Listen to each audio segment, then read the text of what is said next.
Hey, Bears fans. Today we're diving deep into everything happening with the Chicago Bears, analyzing every move, every player, and what it could mean for the rest of the season. Let's start with one of the biggest talking points right now, Dio Dango. If you've been following the team, you know his contract has been a massive headache.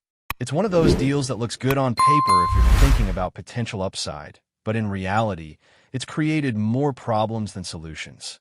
The truth is, cutting him before June 1st doesn't really save the team much money at all. You only save about $3 million, and if you cut him before that date, you actually lose out on potential savings.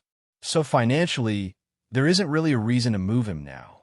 The only way things could change is if another team were willing to trade for him. But with the way he's played, that seems nearly impossible. His production hasn't matched the money he's being paid, and that's putting it mildly. Early in the season, he managed a sack in Week 1 and showed a few flashes when matched against backups. But outside of that, his impact as a pass rusher has been almost non-existent.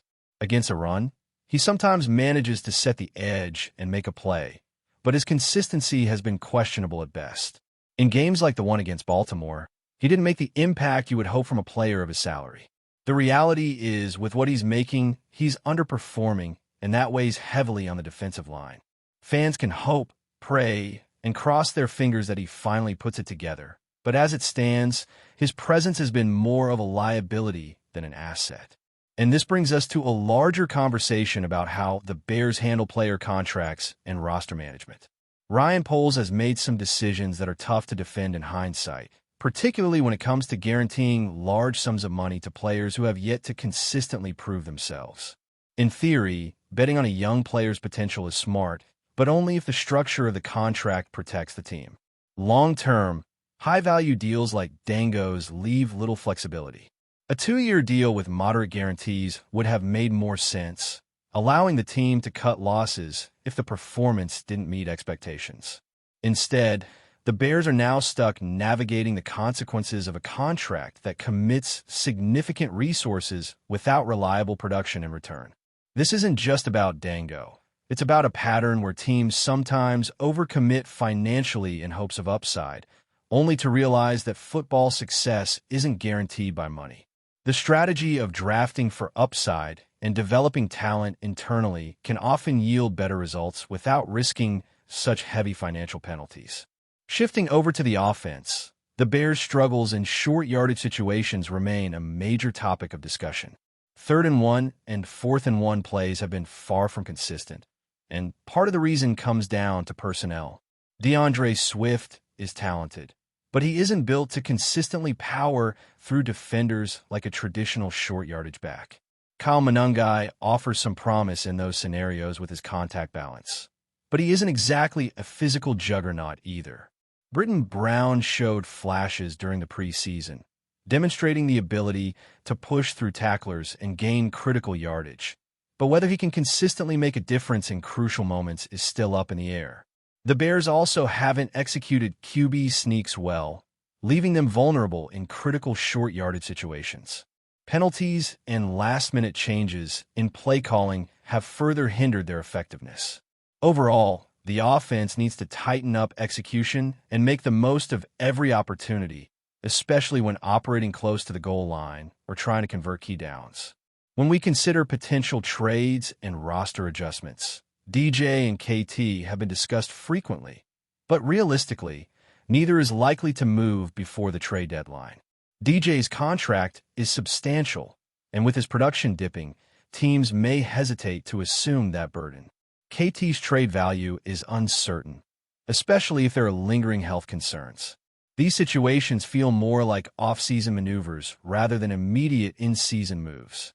That said, you can never completely rule out surprises in the NFL, but as it stands, the Bears' approach seems focused on stability and measured adjustments rather than bold, high-risk trades.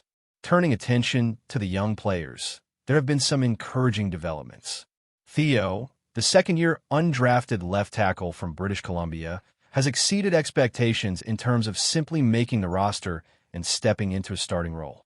While he's not anywhere near elite status, his growth trajectory shows promise, especially considering he went from barely making the team to starting in the trenches. Caleb, meanwhile, is still developing and showing flashes of potential, but consistency is what the Bears really need from their younger pieces. Both players highlight the importance of drafting and developing talent rather than overpaying for unproven veterans, and they represent the future core of a team that still has significant areas to improve. Defensively, there are ongoing conversations about upgrades at cornerback and pass rusher positions. Fans have speculated about players like Chase Young and Alontae Taylor, weighing the risk versus reward of acquiring high-profile talent versus lower-risk veterans. The key for the Bears seems to be shoring up depth, particularly in the secondary, without taking on unsustainable contracts or risking long-term injuries. A strategic addition of one or two players could make a notable impact without fundamentally altering the roster or the salary cap structure. Injuries have also played a major role in the team's current challenges. The Bears have seen a concerning number of soft tissue injuries in recent seasons, raising questions about training staff, practice routines, and conditioning. Finding the right balance between practice intensity and player health is critical. You want players prepared and resilient, but not constantly sidelined. Soft tissue injuries can derail a season faster than any trade or draft pick, and this is something the Bears must manage carefully if they hope to remain competitive week in and week out. As the season continues, confidence levels fluctuate, especially when facing strong opponents like the Bengals. Even on a good matchup, the Bears are hampered by depleted cornerback depth and inconsistent offensive execution. Fans and analysts alike have to weigh potential versus performance and adjust expectations accordingly. The offense, defense, and special teams all contribute to the overall outlook, and every game provides a chance to evaluate whether improvements are sustainable or merely flashes of hope. Young players continue to gain experience, veterans must stabilize their play, and the coaching staff needs to identify solutions that translate into wins on the field. Evaluating the draft picks from Ryan Poles, there's a mixed bag of results. While some rookies have contributed, none have yet emerged as game-changing stars. Players like Carlson Loveland were drafted with high expectations to be dynamic weapons who can also block, but their impact so far has been underwhelming. The Bears still have a deep roster of young talent to develop, but immediate returns from these picks have been limited. Success in the NFL often requires patience and strategic development, yet fans are eager to see results, which creates a tension between long-term planning and short-term expectations. The Bears' upcoming games present critical opportunities to assess progress. Matchups against teams like the Bengals will test both depth and resilience. Every decision, from lineup adjustments to play calling, has ripple effects that could determine the trajectory of the season. The team must address execution, manage injuries, and integrate young talent effectively. The performance of key players on both sides of the ball will continue to define how the Bears navigate the challenges of this season, and each game is a barometer for whether the team is moving in the right direction or still searching for answers. As we continue breaking down the Chicago Bears, one thing becomes increasingly clear. Consistency has been the biggest challenge for this team so far this season. Every week brings new questions about execution, play calling, and whether the players are performing up to their potential. The offensive line, for instance, has been a patchwork of developing talent and under-tested veterans. Theo has stepped into a starting role at left tackle, and while his performance has been respectable, he's still learning the nuances of high-level NFL play. There's hope that with a full off-season and proper development, he can become a reliable cornerstone, but right now, he's still a young player growing into the position. Similarly, Caleb has had moments of promise, but the Bears need consistency more than flashes. Young players are valuable, but without stability across the lineup, it's hard to string together wins against stronger, more experienced opponents. The Bears' offensive strategy continues to be a puzzle. Third and short situations remain unpredictable, often leaving fans and analysts wondering why certain calls are made or why plays fail to gain the necessary yardage. DeAndre Swift has shown flashes of brilliance in the past, but in short yardage or high-pressure situations, the Bears need a player who can consistently muscle through defenders. Kamanungai has some tools for these moments, but he isn't a guaranteed solution either. Britton Brown's preseason performance gave some hope that he could fill this role, but it's still unclear if he can consistently deliver in game scenarios that demand physical dominance. Execution is key here, and the Bears coaching staff will need to prioritize both preparation and in-game decision-making if they hope to turn these critical situations into points. On the defensive side, injuries and depth issues have compounded the team's challenges. Cornerback depth is thin, and the team has faced multiple injuries that make it difficult to field a fully competitive secondary. Finding a balance between developing young talent and keeping the team competitive in the present is always a delicate process. Trades or acquisitions at the deadline may be limited by salary cap constraints or player performance issues. DJ and KT, for instance, have both been subjects of trade speculation, but their contracts and recent play suggest that any moves involving them are more likely to happen in the offseason rather than before the trade deadline. The Bears need to evaluate potential additions carefully, focusing on players who can make an immediate impact without creating long-term financial complications. Speaking of acquisitions, the team's focus seems to be on incremental improvements rather than high-profile trades.